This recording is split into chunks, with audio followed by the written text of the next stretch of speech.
CB Radio, la voz vibrante del Perú. Son las 4:06.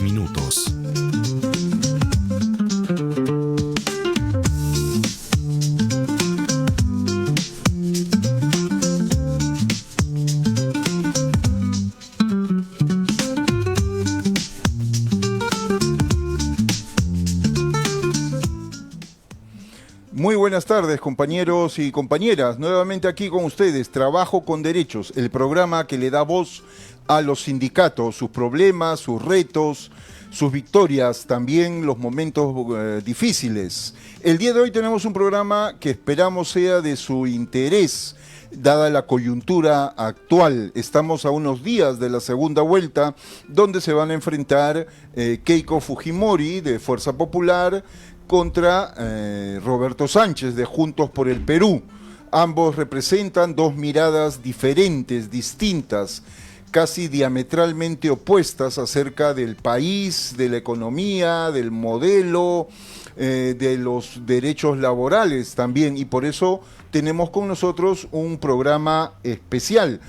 Nos va a acompañar John Andrés Flores. Él es un joven abogado con estudios en sociología, es docente universitario, investigador, y un analista político muy agudo. También está con nosotros Emilio Salcedo, sociólogo y también analista político, también docente universitario, con una amplia experiencia en la situación política.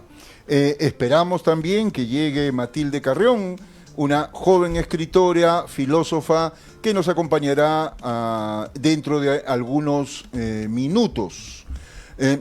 Muy bien, vamos a empezar entonces el programa planteando lo primero. ¿Cómo hemos visto esta corta campaña de segunda vuelta?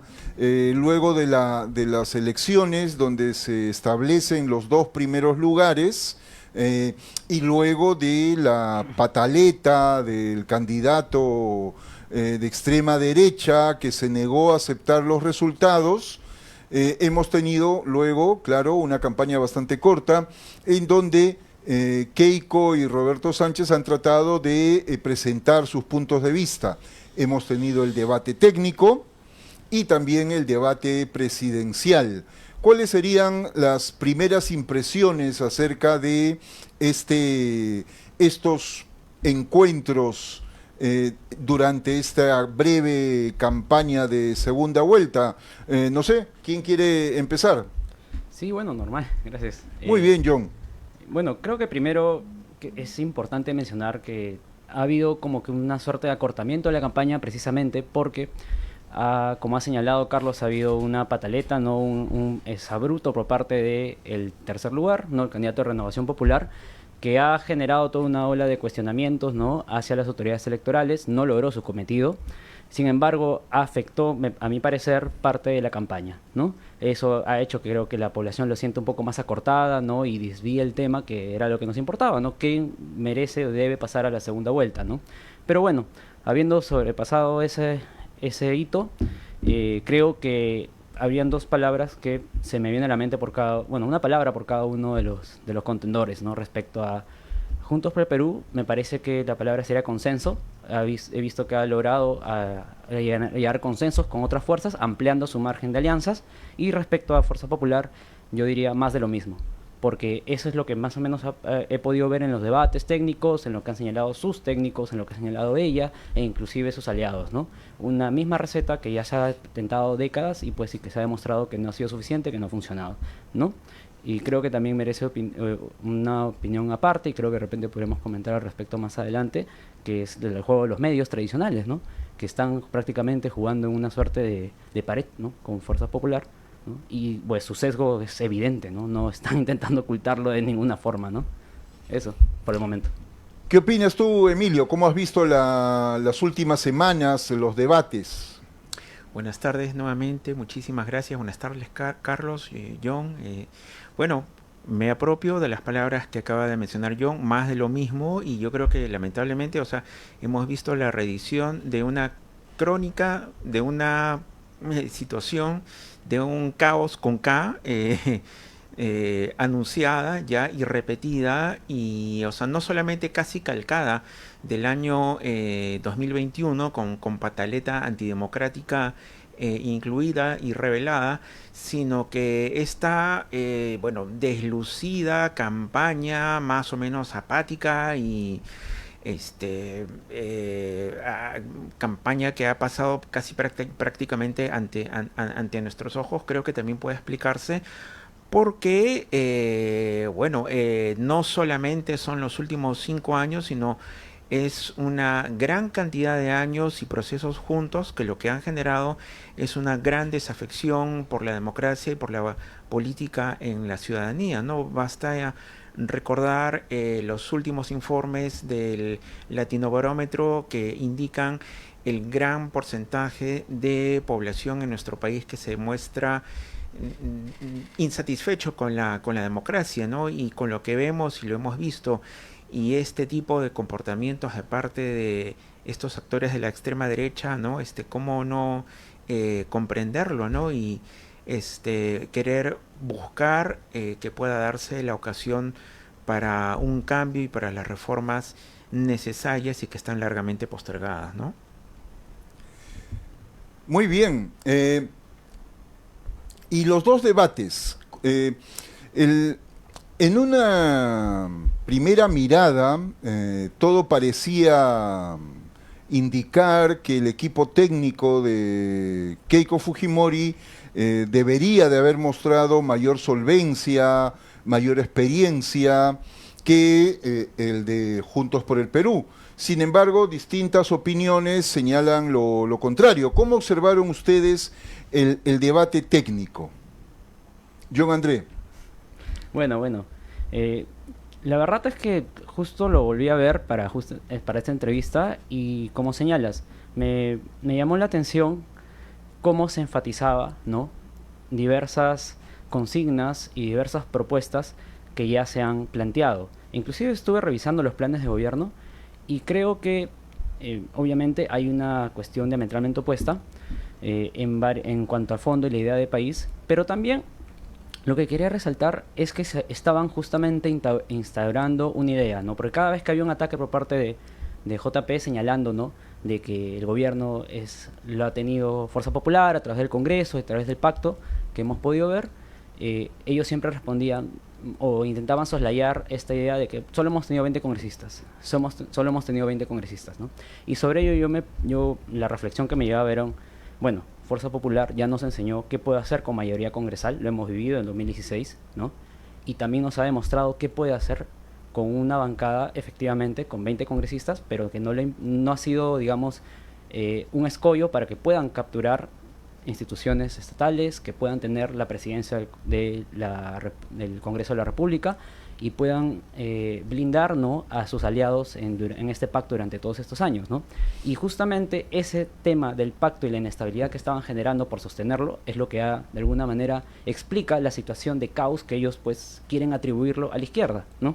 Cuando para nadie es sorpresa, ¿no?, que los vicepresidentes que hemos tenido pues no son de un perfil, digamos, de izquierda o que han mantenido un proyecto, digamos, popular ni nada. Tanto es así que inclusive Yeri y Boluarte, ¿no?, blindados, ¿no?, y sostenidos por el Congreso, han salido a apoyar a Fuerza Popular, ¿no? ¿Qué clase de candidato o expresidente de izquierda es el que termina apoyando al bando contrario en una campaña electoral? O sea, no resiste ningún análisis ese argumento, ¿no? Creo que son cosas que llaman la atención y demuestran también, no solamente, digamos, la pobredumbre técnica que pueden mantener, sino también la falta de coherencia coherencia, ¿no?, y rigor lógico del discurso político que manejan, ¿no? Al mismo tiempo, hay algunas diferencias entre la campaña del 2021 y la de ahora. El fujimorismo y la derecha en general levantó antes esta dicotomía entre libertad y comunismo, y con un discurso claramente anticomunista quiso asustar a la ciudadanía. Ahora cambian este guión y ya no aparece tan claro esta figura del comunismo, sino más bien, como lo has mencionado, esto de orden frente a caos, que de alguna manera resultaba en un boomerang para la propia candidata. ¿Cómo ves tú este cambio, Emilio? ¿Por qué en la narrativa fujimorista orden versus caos les puede parecer a ellos que es algo electoralmente rentable? Bueno, mira, primero que nada, quería mencionar que recordaba haber visto en estos días un escaneo, una imagen, una fotografía de un diario, debía ser de los años 60, ¿no? En donde se indicaban a Belaúnde de portavoz portavoz comunista, ¿no? Entonces, o sea, como lo mencioné hace un momento y también John André, o sea, es más de lo mismo, no es la repetición de un esquema, de un argumento que se encuentra ya completamente gastado y que genera una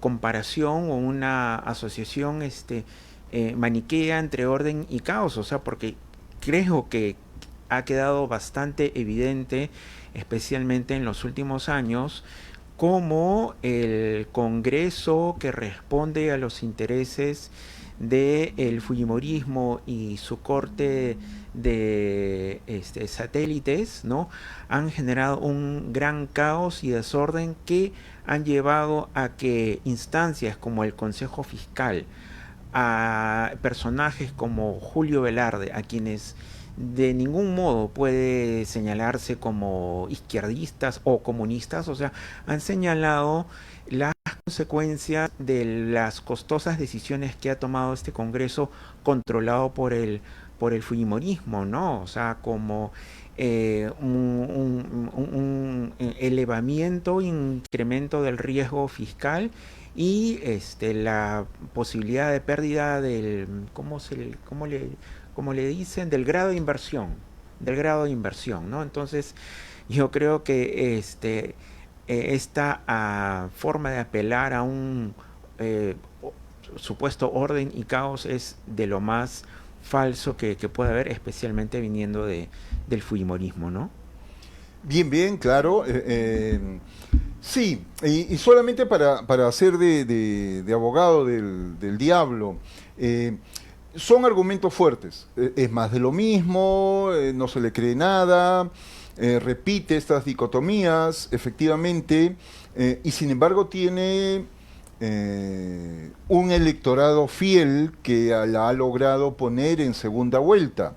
En el debate presidencial la observamos también y claro, uno la vio con el ceño fruncido, poco rápida en sus respuestas, leyendo, y sin embargo sigue teniendo un respaldo electoral importante, claro. Vastos sectores de la sociedad, sectores populares e incluso algunos sectores laborales la apoyan y la siguen apoyando hoy día. ¿Cómo explicar esto? ¿Qué podemos sostener para entender este respaldo fujimorista existente? Ahora sí, ¿quién desea intervenir primero? Yo normal. Bueno, primero quería mencionar respecto al punto anterior que estaban comentando, que a mí me parece curioso que señale que ha habido caos cuando parte de la responsabilidad, y gran parte de la responsabilidad de este caos que hemos vivido, que es innegable, que existe, es en parte justamente el pacto que hemos tenido en el Congreso, del cual el fujimorismo ha sido parte importante y crucial de lo que hemos vivido. Ahora, cuando mencionan el orden, a mí se me viene mucho a la mente, me pareciera, ¿no?, que es más que un orden, quiere soslayar un sometimiento, ¿no? Entiendo eso cada vez que escucho a Keiko diciendo orden, orden, orden, ¿no? Es un sométanse, acepten, ¿no? Eso más da a entender y no pierde ese tono, ese carácter autoritario, ¿no?, que pues ha sido el perfil del fujimorismo durante todos estos años. Ahora, justamente yo atribuiría, ¿no?, el sostén, el bolso electoral que aún sostiene, más que en los méritos del fujimorismo, lo pondría, ¿no?, en las carencias y debilidades, ¿no?, del opositor, ¿no? Porque tampoco creo yo que, siendo honestos, siendo fieles a la verdad, de que pues haya también, digamos, una o no hayan errores por parte del otro lado, ¿no? Creo yo que ha habido ciertos errores de repente en la campaña, ¿no? De repente una falta de carisma, de repente por parte del candidato presidencial, o de repente no se ha podido transmitir de repente las ideas adecuadas, o inclusive justamente eliminar, ¿no? Zanjar, ¿no? Las dudas que legítimamente pueden tener bastantes personas que de repente no tienen un perfil ideológico muy claro, ¿no? Y de repente ahí es donde justamente ante la incertidumbre, ante el miedo que ha sido justamente, como toda campaña, aumentado, reforzado, ¿no? Y amplificado por medios de prensa tradicionales y aliados, ¿no? Creo yo que pues es natural, ¿no? De que algunas personas opten, ¿no? Por mejor un malo conocido que un malo por conocer, ¿no? Para su propio criterio, ¿no? Y opten todavía por el fujimorismo, ¿no? ¿Qué piensas tú, Emilio? Bueno, a lo que ha mencionado John André, yo añadiría el gravitante factor o el gravitante peso del factor o de los factores de la precariedad, de la extrema precariedad y de la gran desigualdad en nuestro país, ¿no? O sea, bueno, quizás baste recordar el elevado porcentaje de ciudadanos que se encuentran en el sector informal o que trabajan en condiciones muy difíciles, ¿no? Y ante y para ellos por un lado la idea de poder aferrarse a aquello que pueda significarles algún tipo de sistema u orden, ¿no? que provea algunas reglas, por más que sean completamente injustas, quizás puede ser digamos la única tabla de salvación que puedan verla por un lado, ¿no? Pero yo creo que por otro lado también tenemos, y no podemos dejar de mencionar, el factor ideológico, ¿no? Y cultural, ¿no? Vamos a 36 años de modelo imperante en el Perú. Conversaba con algunos colegas sobre cómo el Perú es como una especie de baluarte del neoliberalismo en la región, ¿no? Y en donde se han persistido en valores, en principios, en ideas fuerza, que, bueno, pueden haber sido interiorizados por las personas, ¿no? Y hacer que, bueno, a la figura del emprendedor y otras semejantes se consideren como últimas, legítimas y el fin de la historia, ¿no? Y que no puedan imaginarse otras formas en donde los trabajadores y las trabajadoras puedan contar con reconocimiento y con una mayor calidad de vida, ¿no? Al mismo tiempo, el fujimorismo es el triunfo de una desideologización, ¿no? O sea, efectivamente hay un modelo neoliberal, pero este modelo neoliberal se apoya en grandes grupos empresariales, en lobbies dentro del Congreso y en la desideologización de grandes sectores sociales, es decir, en lo que yo conozco, el movimiento laboral, los trabajadores y las trabajadoras de hoy día están mucho más desideologizados que hace 40 años atrás. El mismo movimiento sindical está bastante desideologizado. Y eso es precisamente el gran legado del fujimorismo, una sociedad que desconfía de la política, que se desinteresa de la política, ¿no? Porque también la campaña ha sido paradójica, ¿no? Hemos tenido 36, más de 30 candidaturas y sin embargo muy poco entusiasmo en la sociedad, y ahora estamos en una segunda vuelta y al mismo tiempo no es pues tampoco un clima muy cálido, una situación que se perciba, ¿no? de entusiasmo político, en parte porque, claro, los que han pasado a la segunda vuelta lo han logrado con un respaldo reducido, ¿no? Tampoco es que hayan sido una mayoría clara y contundente, ¿no?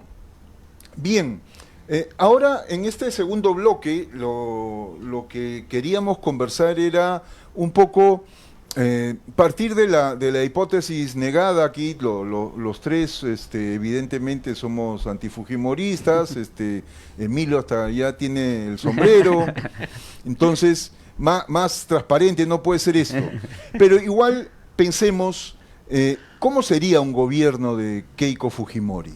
¿Qué cosa significaría su eventual triunfo electoral? ¿Qué cosa es lo que le esperaría a la ciudadanía y a determinados sectores sociales? ¿Cómo imaginan ustedes un gobierno de Keiko Fujimori? Bueno, ok. Como dije hace un momento, ¿no? El fujimorismo ya nos demostró lo peligroso que puede ser con mayoría congresal, lo peligroso que sigue siendo con una minoría congresal, y no quisiera imaginar realmente cómo sería un gobierno del fujimorismo, ¿no? Con la mitad del Senado y al mismo tiempo la presidencia de la República. Sin embargo, si es que tuviésemos que hacer ese ejercicio, creo yo que, y ellos lo dicen en su plan de gobierno, ¿no? Apuntan a traer mayor inversión, y lo que ellos señalan para lograrlo es destrabar, ¿no?, al Estado, minimizarlo, hacer que sea el mejor escenario posible para que cualquier capital quiera invertir. Eso implica derechos laborales, ¿no? Inclusive su solución a la formalización, a la informalidad, perdón, es mayor inversión, ¿no?, reducir los costos de formalización y de esa manera que haya más empresas formales. Pero lo que ocultan con ese mensaje es que quien va a pagar los platos rotos de eso, o quien va a asumir los costos de ese destrave, de esa reducción de los costos laborales, son los trabajadores. Entonces vamos a tener una amplia, en el mejor de los escenarios, podríamos tener una amplia capa de empresas formales, ¿no?, pero con sueldos irrisorios, sin derechos laborales y prácticamente lo mismo, solamente con el rótulo de formal. Y eso en realidad en la práctica para una mejora de vida de las personas pues es nada, ¿no? Sin contar justamente esa visión autoritaria del orden que llaman ellos, ¿no?, que en realidad es básicamente sométanse, ¿no? La disidencia o la protesta social ya lo han demostrado, no respetan ese derecho a la protesta que tienen todos, ¿no? Van a poner mano dura, ¿no?, ante las mismas deficiencias, defectos y excesos que cometen las fuerzas del orden ante las protestas sociales. Han optado por hacerse la vista gorda, blindarlo y enaltecer, ¿no?, una figura policial y de fuerzas armadas, ¿no?, soslayando a las víctimas justamente de los excesos de estas, ¿no? Entonces no podríamos esperar nada distinto bajo un gobierno fujimorista, sin contar que los medios de prensa, sin necesidad de que sean los tradicionales al menos, ¿no?, sin necesidad de que sean pues, o que haya evidencia de alguna corrupción como hubo en los años 90, ya le hacen el juego y no son críticos como deberían serlo. No quisiera saber cuándo desde el Poder Judicial puedan asignar franjas, publicidad estatal, ¿no?, y con ello mantenerlos tranquilos y que no justamente cumplan el rol que deberían cumplir, que es ser críticos frente a la autoridad, y justamente buscar cualquier caso de corrupción, ¿no? Eso sería más de lo mismo, ¿no? Y eso a mí me preocupa realmente, que pueda ser una base para más fujimorismo, que no se quede allí en 5 años, sino que se perpetúe en el poder, ¿no? No hay garantías de que eso no pueda ocurrir, por más que nos quieran decir lo contrario, ¿no? Uh-huh. Y al mismo tiempo, este escenario complejo, este escenario dantesco que señala John André, Emilio, ¿no crees tú que al mismo tiempo podría ser también un escenario de estabilidad? Es decir, en los últimos años la política ha corrido por un carril, la economía ha corrido por otro, y no hay una relación, de manera tal que efectivamente hemos tenido periodos de crisis política muy grande, muy aguda, y sin embargo una economía que ha funcionado casi en automático y protestas sociales muy focalizadas. Un gobierno de Keiko Fujimori con todas las características que nos ha explicado John André, ¿Supone algún nivel de estabilidad o sería un gobierno de inestabilidad y desorden? ¿Cómo lo ves? Bueno, estaba pensando también justo precisamente en una frase, unas palabras que mencionaste tú hace un momento, ¿no? Eh, de que, bueno, en un espacio desideologizado, ¿no? En un contexto desideologizado como el nuestro, la política tiende a ser más antropomórfica, ¿no? O sea, más centrada en las personas. Hemos visto también recientemente en la primera vuelta, si sustraíamos a los candidatos específicos de los partidos de izquierda o que tenían una propuesta distinta, ¿podría haber alguna diferencia entre los 30 restantes? Yo creo que prácticamente ninguna, ¿no? Eran todos, digamos, portavoces de, de listas de listas de lavandería, ¿no? Entonces, a lo que quiero ir y decir, o sea, es que eh, eh, Keiko Fujimori no es, digamos, o sea, o sea que Keiko Fujimori no es solo ella sola, es el Fujimorismo, ¿no? Es el Fujimorismo, y el Fujimorismo es una estructura corrupta, criminal, avasalladora de las instituciones que tiene 36 años de existencia y de experiencia, ¿no? Entonces, o sea, yo creo que sí podría haber una estabilidad, pero podría ser la estabilidad de los camposantos, si es que me explico, ¿no? O sea, ahí hay una estabilidad completa, ¿no? Y podría, o sea, ser el caso que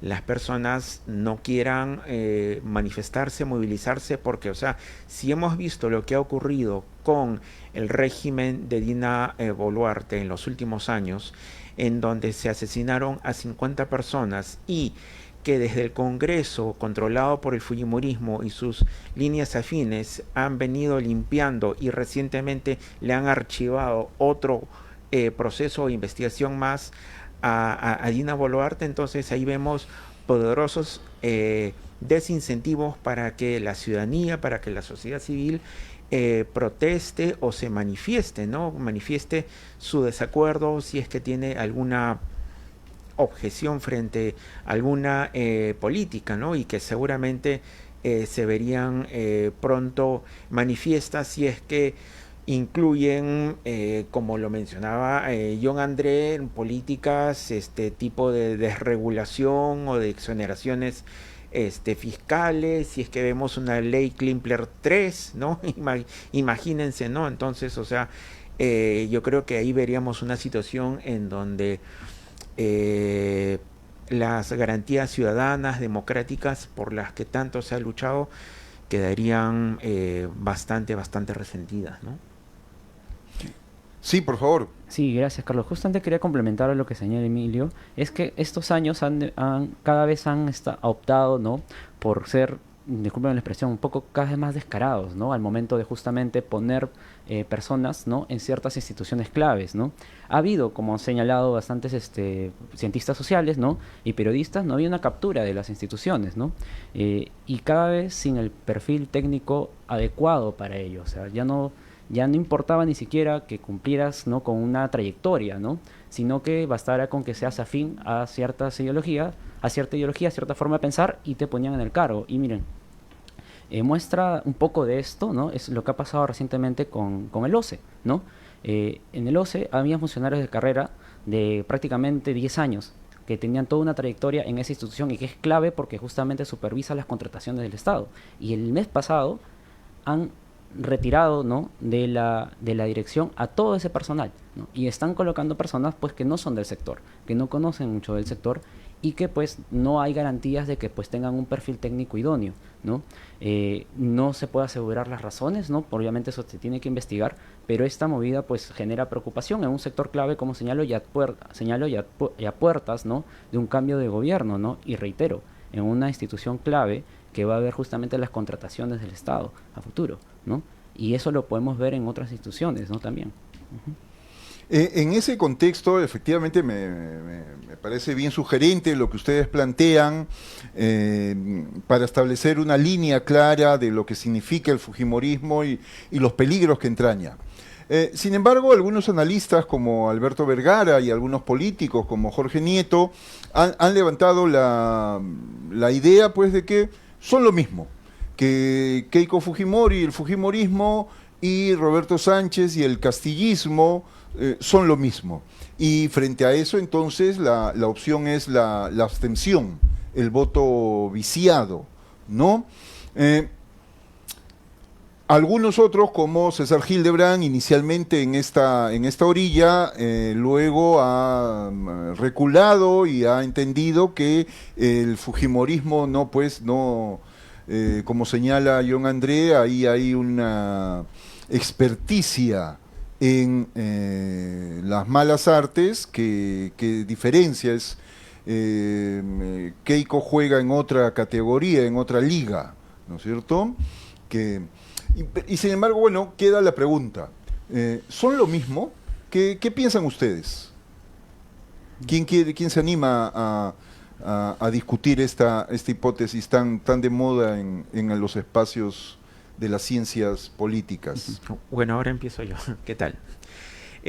Bueno, no, definitivamente definitivamente no son lo mismo, y bueno, la verdad es que me parece un reduccionismo lamentable, y bueno, la evidencia de sesgos disciplinares bastante fuertes, y bueno, y preocupantes, ¿no? Bueno, en un sector de la academia, ¿no? Yo creo que en un sector que renuncia a tener en cuenta la historicidad, la historia, y que precisamente, efectivamente,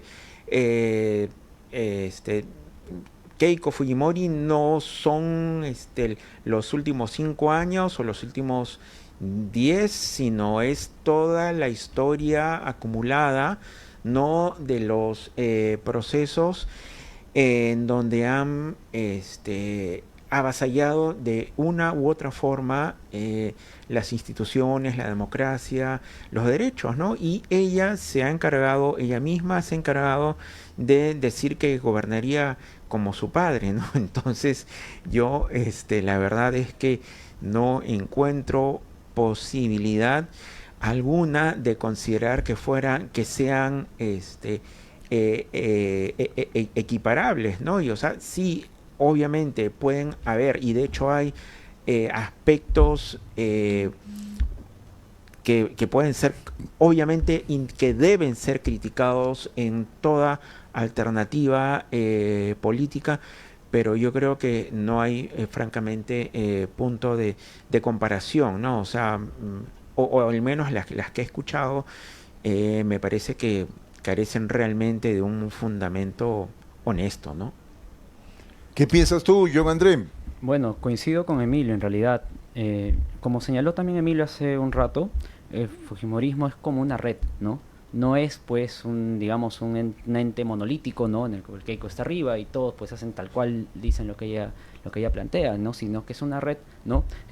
Con red que se sostiene, ¿no? En el clientelaje, en preventas, ¿no? Y que escapa o excede, ¿no? A los que están afiliados. Hay ahí empresarios, ¿no? Hay también miembros del ejército, hay miembros de la policía, y que tienen justamente, ¿no? una idea en común: mantener la situación tal cual está, mantener las cosas tal cual está, por más que no funcione, por más que haya desigualdad, por más que haya pobreza, ¿no? Por más que haya personas que sean asesinadas en protestas, la situación está bien y tiene que mantenerse como está, ¿no? En cambio, en JP no es así, ¿no? No hay esa estructura, ¿no? Tan densa, tan construida también en los años, y con una estructura partidaria que se ha venido construyendo desde ya va a ser más o menos una década, ¿no? Tiene alianzas, el JP tiene alianzas precarias, ¿no? Es un partido como partido mismo, es débil, ¿no? Y no tiene justamente estas redes pues que se ha construido el fujimorismo a través de los años. El fujimorismo tiene redes o tiene llegada con estudios de abogados, universidades, como señalo, Fuerzas Armadas, ¿no? Entre otros sectores. Tanto es así que hoy en día, si uno plantea una postura de izquierda, crítica, ¿no? Y se desenvuelve en ciertos campos profesionales, le van a cerrar las puertas, ¿no? Y es algo de lo cual no se habla mucho en realidad, pero pasa bastante. En muchos campos como la abogacía, la ingeniería, ¿no? Se pueden cerrar las puertas por mantener una postura un poco de izquierda, ¿no? Al respecto. Pero no pasa lo mismo si señalas, ¿no? Que estás a favor del fujimorismo, que estás a favor del neoliberalismo y toda esta cuestión. No hay ninguna consecuencia más allá que una levantada de ceja o de repente un reproche moral, ¿no? Por parte de uno que otro, que otra persona, ¿no? Pero más allá de eso no hay ninguna consecuencia, ¿no? Entonces, si eso ya es así, supuestamente que vivimos en democracia tal cual estamos, ¿cómo cambiaría la cuestión si realmente se les otorga las llaves del Poder Ejecutivo? Obviamente, pues, la situación se va a agravar mucho más. Y yo no entiendo cómo es que algunos politólogos no lo ven, ¿no? O no lo quieren ver, ¿no? Queda claro entonces efectivamente que este es un tema bastante discutible y que, bueno, de alguna manera el devenir de las últimas semanas ha ayudado a entender las sustanciales diferencias que hay entre la amenaza fujimorista y la alternativa de Juntos por el Perú. Sin embargo, efectivamente, como señalan ambos comentaristas, hay también temas en Juntos por el Perú que tienen que ver con su fragilidad y también, claro, con la experiencia de gobierno corta, interrumpida, de Pedro Castillo. Conversemos sobre eso ahora. Conversemos ya más hacia futuro.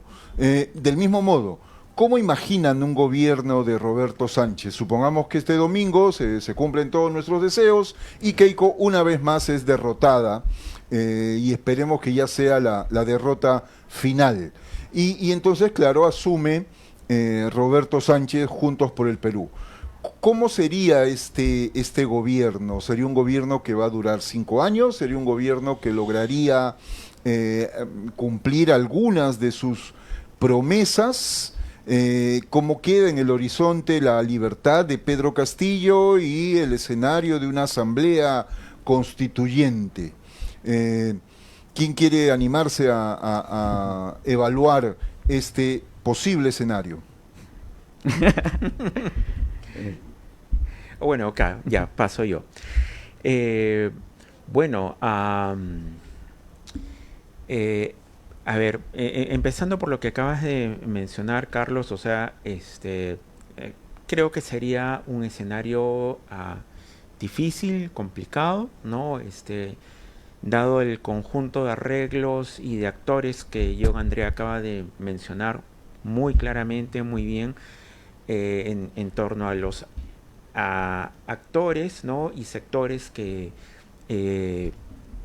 lamentablemente yo creo que, o sea, por una falta de visión han decidido alinear y comprometer y anclar su visión y destino a la fórmula del fujimorismo. Pero yo creo que también podría haber una posibilidad y una esperanza, ¿no? Y bueno, y aquí quiero darle las gracias a la señora Rosa María Palacios, aunque, bueno, las más de las veces suelo discrepar de ella, ¿no? Hoy, precisamente, hoy, digamos, me terminé de convencer en la necesidad, también siguiendo algunos comentarios y sugerencias de mi querido amigo Javier Torres, quien en una de sus recientes intervenciones decía que busquemos votar más allá de voto en contra de, busquemos una razón, un motivo, una convicción de por qué apoyamos a una posición definida, ¿no? Y bueno, esta mañana escuché en el programa de Rosa María Palacios una entrevista muy interesante de Hernando Ceballos, ¿ya? Pero para entrar a ello quiero recordar solamente una cosita anterior. Hace 9 años, hace casi 10 años, Cayetana Aljovín era ministra del MIDIS. Y yo recuerdo que ella en una entrevista en RPP mencionaba que la cifra de anemia andaba por el 45% entre los niños y que eso representaba un freno, un obstáculo para el desarrollo productivo del país, ¿no? Bueno, ya, ok. Y esta mañana, en la entrevista que mencionaba a Hernando Ceballos, miembro del equipo técnico de Juntos por el Perú y, si no me equivoco, elegido senador, ¿no?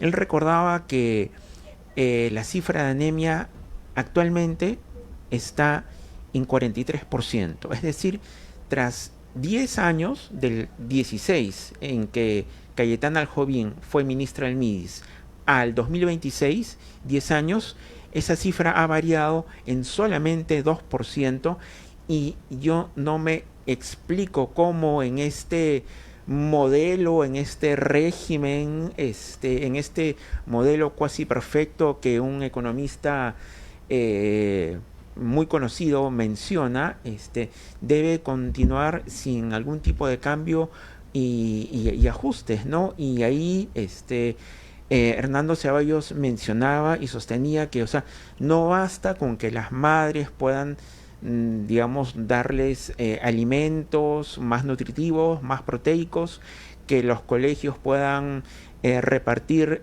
más y mejores dosis alimentarias, si es que habían determinantes sociales que conducían a que un 20% o quizás un poco más de hogares tengan déficit de acceso a agua potable. Entonces, ¿ante qué estamos hablando? ¿No? Entonces, yo creo que ahí es la oportunidad de apostar por por un cambio que nos lleve a políticas que no cancelen ni las inversiones ni el crecimiento, pero que sí apuesten por el desarrollo humano de los peruanos y peruanas, ¿no? Muy bien, muy claro. Sí, todos estamos de acuerdo efectivamente que el modelo no funciona, que hay problemas, que se necesitan cambios. Hay un consenso en esta mesa y en buena parte de las izquierdas de nuestro país. Un gobierno de Roberto Sánchez va a poder hacer esos cambios, va a tener la capacidad, la correlación de fuerzas para poder hacer esos cambios. Digamos que ya tenemos la experiencia de Ollanta. ¿Cómo lo ves tú, John André? Bueno, justo en estos días estuve revisando el nuevo plan de gobierno Juntos por el Perú y también el de Fuerza Popular, y habían algo en lo que más o menos coincidía, sorprendentemente, ¿no? Era estabilidad macroeconómica y aumentar el gasto social, ¿no? Ambos apuntaban a aumentar pensión 65, entre otro tipo de programas. Yo considero de que al menos estos dos puntos son cuestiones que se pueden generar o se pueden lograr, ¿no? Por parte de JP. Además, yo sí creo personalmente que le reconozco algo a Roberto Sánchez como personaje político. Me parece que tiene buen manejo político. Me ha sorprendido en estas semanas, la verdad, cómo ha podido armar una buena correlación de fuerzas, cómo ha sabido moverse en los debates, ¿no? Cómo evitar algunas preguntas o algunos cuestionamientos sin quedar mal parado, ¿no? Y bueno, y también su trayectoria, ¿no? Por más que a uno le pueda gustar o no le pueda gustar, o pueda coincidir o no pueda coincidir, creo yo que hay algo que hay que rescatarle, que sí tiene manejo político, ¿no? Y eso es un poco raro de encontrar, ¿no? Creo yo, en un candidato de izquierda, en un político de izquierda ahora último, creo yo. Entonces, yo creo que eso puede ser una ventaja justamente en la situación adversa en la cual se encontraría de llegar al gobierno, porque justamente el Senado va a estar en la mitad, es prácticamente del fujimorismo y de Renovación Popular, ¿no? Entonces, cualquier iniciativa que quiera sacar adelante va a implicar coordinar, ¿no? O llegar a consensos con alguna de esas dos fuerzas, ¿no? Y tal vez, va a requerir bastante manejo, ¿no? Y tal vez por ahí podamos lograr, ¿no? Algunos cambios que se requieran, aprovechando justamente la contradicción que hay entre esos dos bandos, que para nadie es sorpresa y no es algo oculto, ¿no? Y también va a depender mucho cómo maneje, ¿no? Las alianzas con lo que podríamos llamar ciertos aliados naturales, ¿no? Como Ahora Nación, ¿no? Obras, ¿no? Entonces yo creo que ahí más o menos se va a ver, ¿no? El manejo que tiene. Yo creo que podría, siendo positivos, creo que podría haber ahí un escenario que lo pueda manejar bien y poder llevar a cabo transformaciones. De repente no todas las promesas que están en el plan, de repente varias cosas no se van a lograr en el camino porque son justamente, requieren consensos mayores, ¿no? Una correlación de repente de fuerzas más amplia, ¿no? Bases sociales pues más activas, ¿no? Y que de repente en 5 años no va a ser posible, pero algunos temas creo yo que podrían sacarse adelante, ¿no? Pero bueno, estamos especulando, ¿no? Creo que podría ser así, ¿no? Sí, y para ir más allá de la especulación, entonces discutamos algunos dos puntos concretos que yo quiero poner en la mesa y para saber cómo ustedes lo ven, su viabilidad política, su pertinencia política. Y los dos puntos son la liberación de Pedro Castillo. El gobierno de Roberto Sánchez debe liberar a Pedro Castillo y lo segundo es la Asamblea Constituyente. Deberíamos de avanzar hacia una Asamblea Constituyente para de una vez salir de esta crisis política, social que tenemos. ¿Qué piensa Emilio? Bueno, a ver, empiezo por la segunda pregunta, ¿sí? Por la pregunta sobre la Asamblea Constituyente, el cambio constitucional. Bueno, yo creo que ya se ha llevado, yo creo que en gran medida ya se ha llevado a cabo, ¿no? Hay más de 50 artículos que han sido cambiados por este Congreso y si la memoria no me falla, creo que inclusive algunos de esos artículos han sido cambiados por ley, ¿no? O sea, algo completamente irrito, ¿no? Entonces, número uno, ya un cambio de asamblea, un cambio constitucional y una asamblea constituyente, pero no convocada por el poder constituyente del pueblo, ya ha sido llevada adelante, ¿no? Pero yo creo que y ahí tengo que lamentar que algunos que se hacen llamar liberales, ¿no? Tachen o descalifiquen esta propuesta como fetiche de la izquierda, ¿no? Yo los convocaría y les invitaría, ¿no?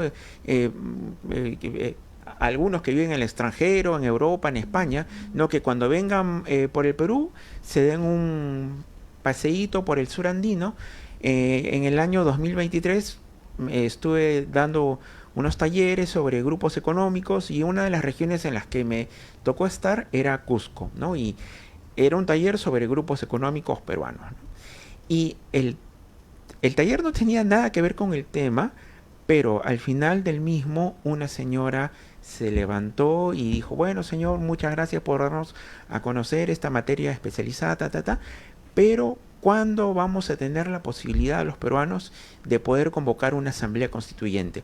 Y la verdad es que a los que estábamos participando nos dejó prácticamente sin palabra porque, o sea, no habíamos sido preparados para eso, pero vimos y recogimos y al menos vimos de que es un anhelo espontáneo de un sector importante de la población y que no puede continuar siendo desdeñado, ¿no? Muy bien, ¿y la libertad de Pedro Castillo? Y la libertad de Pedro Castillo. Bueno, yo creo que la libertad de Pedro Castillo debiera darse ya de modo ineluctable, ¿no? Creo que ya han pasado el término legal de meses y de días que puede él permanecer en prisión, aún no está sentenciado, ¿no? Entonces, yo creo que si nos ponemos legalistas, ¿no? En el mínimo ético del derecho, ¿no? Pedro Castillo debería afrontar, sí, que afronte su proceso, pero que lo afronte en libertad, ¿no? Como corresponde, y no que se estén dando unas ratificaciones o extensiones de medidas restrictivas de la libertad que no proceden, ¿no? Para empezar. ¿Qué piensas tú, John André? Ahí sí una precisión. Sí ha sido condenado el año pasado, a finales del año pasado. Acá yo sí tengo una posición... o sea, a ver... intentaré no mezclar bien al momento de hacer mi discurso, ¿no? Entre mis deseos, ¿no? Y lo que creo yo que es posible legal y socialmente, ¿no? Respecto a Pedro Castillo, yo coincido con Emilio, yo creo que debió haber seguido su proceso en libertad, ¿no? Me parece que sufre una prisión injusta. Sin embargo, ya cuenta con una sentencia, ¿no? Que estoy en contra de la sentencia, sin embargo es lo que se ha dictado la justicia y creo yo que allí pues lo que corresponde es seguir el curso legal correspondiente, ¿no? Ahora, frente justamente a un escenario de, digamos, de, de exoneración, ¿no? Una absolución por parte de la presidencia, un indulto, ¿no? Habría que ver si cumple con los requisitos legales. Si es que lo cumple, yo sí totalmente estoy a favor, ¿no? Pero respecto solo a ese delito, ¿no? Porque tiene investigaciones por corrupción y crimen organizado, ¿no? No están demostradas, pero son investigaciones. Y esas investigaciones creo que deben seguir su curso, ¿no? Y bueno, ¿no? Si es que se encuentra algo, tendrá que cumplir su pena en caso corresponda, ¿no? Mientras tanto, se presume su inocencia, como establece la Constitución, como establecen nuestras leyes, ¿no? Ahora, justamente, yo habría que ver, ¿no? Si es que Roberto Sánchez, ¿no? Realiza justamente el indulto, ¿no? que lo ha planteado dentro del marco de la legalidad, ¿no? Si es que cumple con los requisitos, está en la facultad del presidente otorgarle los indultos y no habría ningún problema. Ahora, justo sobre la Asamblea Constituyente, lamentablemente el Congreso que hemos tenido ha establecido múltiples candados legales para que esto sea posible, ¿no? Entonces, ahí yo creo que para justamente llevar a cabo una empresa de este tipo sería necesario, ¿no? Una fuerte presión social, ¿no? Un tribunal constitucional más independiente en realidad, que no muestre los sesgos que ha mostrado en estas últimas sentencias y el carácter antitécnico en alguna de las sentencias que ha emitido, ¿no? En estos últimos años. Inclusive uno de sus miembros, ¿no? Acaba de renunciar por problemas justamente que hubo para acelerar, ¿no? La vista de la causa de un procesado, ¿no? Que pertenece al pacto del que hemos estado conversando. Y también de la voluntad política del Senado, ¿no? Que como ya hemos señalado, la mitad va a estar copado por Fuerza Popular y Renovación Popular. Entonces, para poder lograr una asamblea constituyente se requeriría, no como señalo, ¿no? Un tribunal constitucional meritocrático, ¿no? Con personas idóneas, ¿no? Que no tengan ningún tipo de cuestionamiento, a que van a interpretar nuestras normas constitucionales en base a las leyes correspondientes. Un Senado, ¿no? Que tenga voluntad política, y dependerá mucho del manejo político de Roberto Sánchez, ¿no? Y una base social, ¿no? Que esté y que defienda y que esté en las calles defendiendo sus derechos y defendiendo esta propuesta, que acá todos coincidimos, ¿no? Eso. Muy bien, ¿quieres anotar algo brevemente, Emilio? Sí, bueno, muy brevemente agradecerle a John André por la precisión, acotación y, bueno, corrección. En lo que me tenga que, me rectifico en cuanto a, no había recordado el dato que ha señalado muy bien de John André, de que Pedro Castillo ya ha recibido una sentencia con la que podremos estar o no de acuerdo y nos asiste el derecho de disentir o de criticar los pronunciamientos judiciales. Pero al mismo tiempo, considero igual que John André que lo que tiene que primar es la defensa del Estado de Derecho y el derecho al debido proceso, ¿no? Y que se cumplan y se den las investigaciones, pero dentro del campo de la aplicación legítima y justa de la ley y de la justicia, ¿no? Muy bien, muy bien. Ha sido una larga conversación que hemos tenido. Han salido aspectos muy importantes y esperamos pues que para nuestros oyentes y televidentes esto les haya ayudado a entender la importancia de lo que va a ocurrir este 7 de junio. Matilde Carrión nos acaba de comunicar hace unos instantes que por problemas ajenos a su voluntad, imponderables, no ha podido estar aquí presente. Se compromete a acompañarnos en una próxima edición, seguramente ya después de las elecciones, para hacer el balance correspondiente. Dándole las gracias a Emilio y a John André por la participación y esperando tenerlos también más adelante para seguir conversando sobre la coyuntura política. Vamos a terminar ahora leyendo un comunicado que un grupo amplio de dirigentes sindicales ha suscrito con miras precisamente a las próximas elecciones, a la del 7 de junio. Entonces voy a proceder. Los trabajadores y trabajadoras no olvidamos, el fujimorismo representa un peligro para los derechos laborales, la libertad sindical y la democracia. Las y los dirigentes sindicales que suscribimos el presente comunicado nos dirigimos a la clase trabajadora, a las organizaciones sindicales, a los movimientos sociales y al conjunto del pueblo peruano, ante la segunda vuelta electoral del próximo 7 de junio, en la que se enfrentan Keiko Fujimori, candidata de Fuerza Popular, y Roberto Sánchez, candidato de Juntos por el Perú. Lo hacemos con plena responsabilidad histórica. No pretendemos hablar en nombre de todos los trabajadores y trabajadoras del país, pero sí desde una memoria colectiva, construida en décadas de lucha sindical, resistencia democrática y defensa de derechos conquistados con organización, huelgas, sacrificios y en demasiados casos con sangre obrera. Porque en el Perú hay algo que no puede olvidarse. El fujimorismo ha sido, desde los años 90 hasta el presente, una fuerza política abiertamente hostil a los derechos laborales, a los sindicatos y a toda forma de organización popular autónoma. Durante la dictadura de Alberto Fujimori se impuso uno de los ciclos más duros de ofensiva contra la clase trabajadora. Bajo el discurso de modernización económica se recortaron derechos, se debilitó la estabilidad laboral, se promovió la precarización del empleo, se facilitaron los despidos masivos y se golpeó la negociación colectiva. Miles de trabajadores y trabajadoras fueron víctimas de ceses colectivos, despidos arbitrarios y políticas que buscaban disciplinar al movimiento sindical.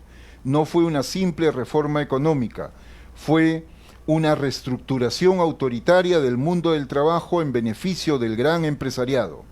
El fujimorismo no solo redujo derechos laborales, también atacó las condiciones mismas para ejercer la libertad sindical.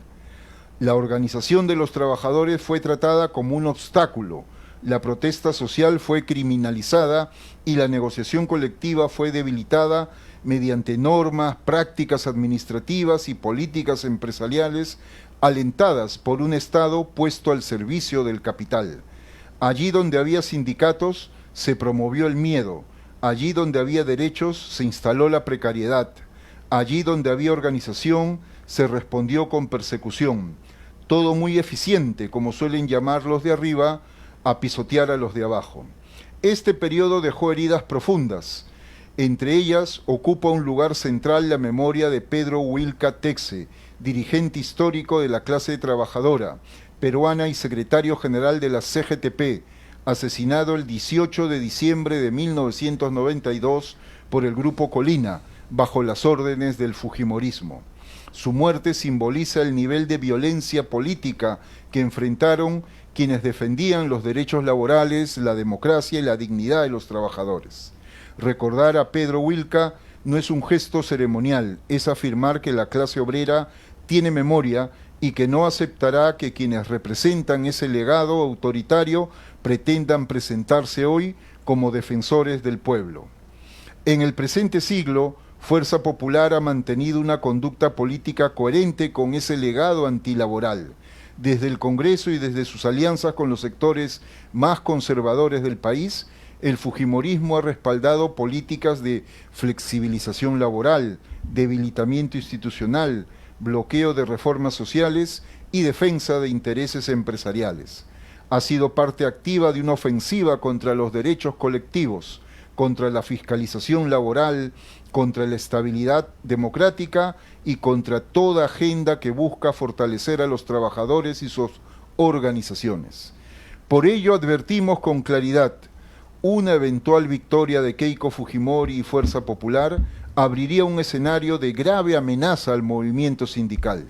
Estarían en riesgo la negociación colectiva, la libertad sindical, la inspección laboral, los derechos adquiridos y las posibilidades de avanzar hacia un modelo de relaciones laborales más justo y democrático. No se trata de un temor abstracto, se trata de una conclusión basada en la historia, en los hechos y en la conducta política reiterada del fujimorismo. Las organizaciones sindicales no podemos ser neutrales frente a quienes han destruido derechos, perseguido sindicatos y gobernado contra la clase trabajadora. La neutralidad ante el autoritarismo no es prudencia, es complicidad envuelta en papel celofán institucional. Nuestra responsabilidad es llamar a la reflexión, a la memoria y a la acción democrática.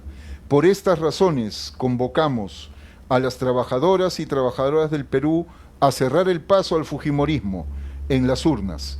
Llamamos a votar con memoria, con conciencia de clase y con responsabilidad frente al futuro del país por Roberto Sánchez de Juntos por el Perú. Este 7 de junio no solo se elige un gobierno, se decide si el Perú vuelve a entregar el poder a una fuerza política que representa precariedad, autoritarismo y ataque a los derechos laborales, o si abrimos una posibilidad distinta para defender la democracia, la justicia social y la dignidad del trabajo. Reafirmamos nuestro compromiso con la libertad sindical, la negociación colectiva, el empleo digno, la igualdad, la democracia y los derechos de todos los trabajadores y trabajadoras del Perú. La clase trabajadora no olvida. Lima, junio del 2026. Firma un grupo amplio de dirigentes sindicales cuyas organizaciones estamos viendo allí en pantalla. Muy bien, compañeros y compañeras, con este programa especial queremos despedirnos y nuevamente junto con los comentaristas que nos han acompañado hoy día, invitarlos este domingo efectivamente a votar con memoria, con conciencia de clase, por la alternativa de Roberto Sánchez y Juntos por el Perú para cerrar el paso a la amenaza fujimorista. Muchas gracias y nos vemos la próxima semana.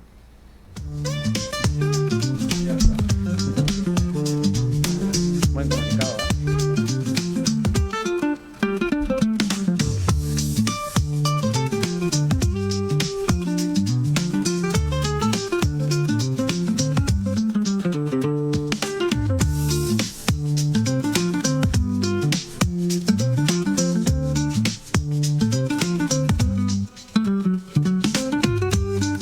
ANP Radio, la voz vibrante del Perú.